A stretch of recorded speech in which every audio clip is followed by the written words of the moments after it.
The fleet expected a battle, but what stepped onto their dreadnought wasn't a soldier.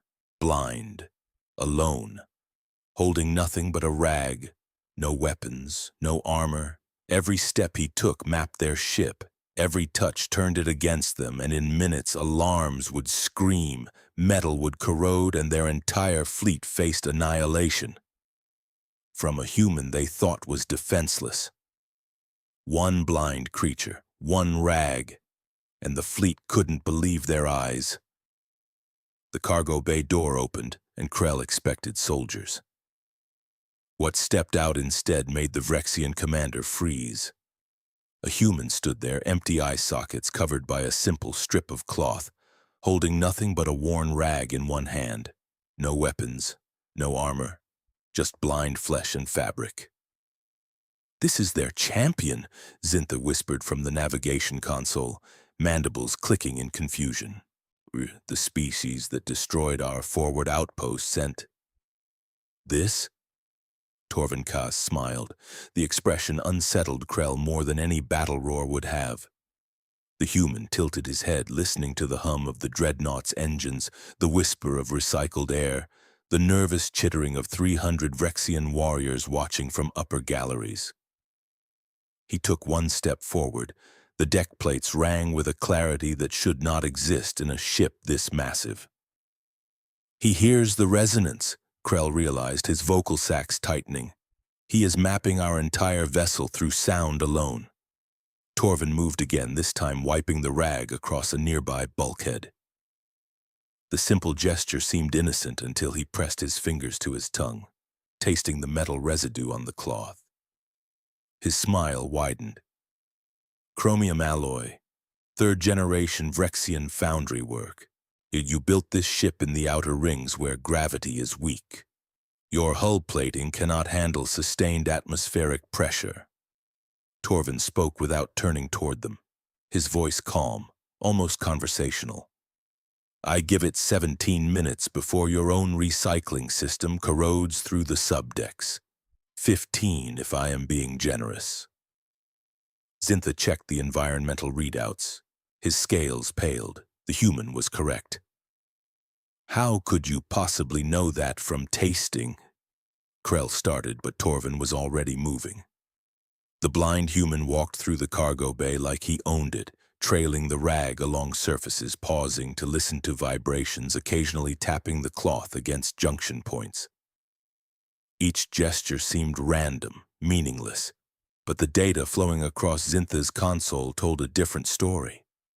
Hull integrity warnings, high power fluctuations, navigation drift. "He is doing something," Zintha hissed. "The rag, it is not just fabric." Torven chuckled, the sound echoing strangely in the metallic space. "You dissect everything you do not understand.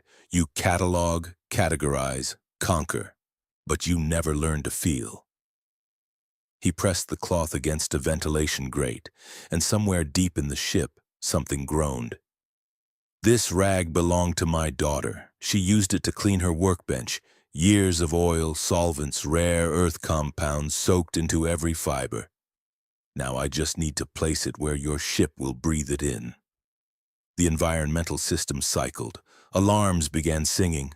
Krell lunged forward, energy blade igniting, but Torven was gone, sliding beneath a cargo container with movements that should have been impossible for someone without sight.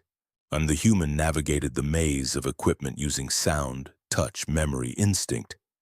Senses the Vrexians had long ago replaced with technology. "Your sensors tell you where I am," Torven called from the shadows, "but sensors can be fooled. Can you trust them? Can you trust anything when your enemy makes a weapon from a rag?" Zintha fired blind, plasma bolts scorching metal. Torven was already elsewhere, pressing the cloth against another vent, another junction, another weak point only he could sense. The ship shuddered, not from weapons, from chemistry, from corrosion spreading through pipes, from reactions the Vrexians never anticipated because their sensors had told them the threat was neutralized. "You see him as disabled," Krell breathed, understanding flooding his consciousness too late. "He sees himself as evolved, We took his eyes in the war, and he learned to perceive what we cannot. The dreadnought listed. Emergency lighting painted everything red. Torven stood at the airlock, hand resting on the manual release. His empty eye sockets somehow seemed to stare directly at Krell. "I could destroy this ship," the human said quietly. "The rag has spread through your ventilation. In 6 minutes, your life support will fail. Or," he paused, fingers drumming the airlock control, "you could retreat, leave this sector, tell your people that humanity cannot be measured by what we lack, but by what we become when you take everything away." Krell looked at his crew, warriors bred for conquest, now gasping as the air turned acrid. He looked at the human, blind and alone, holding nothing but a piece of cloth that had become a weapon because he refused to accept weakness as defeat. "Helm," Krell ordered, his voice hollow. "Set course. Away." Torven nodded, unsealed the airlock, and walked into the void. The escape pod he had hidden there with nothing but touch and memory carried him back toward the human fleet. Behind him, the Vrexian dreadnought burned engine reserves, fleeing something they could not categorize. A warrior who fought without seeing, who turned love into chemistry and disability into advantage. Zintha watched the human disappear into the stars. What did we just witness? Krell had no answer.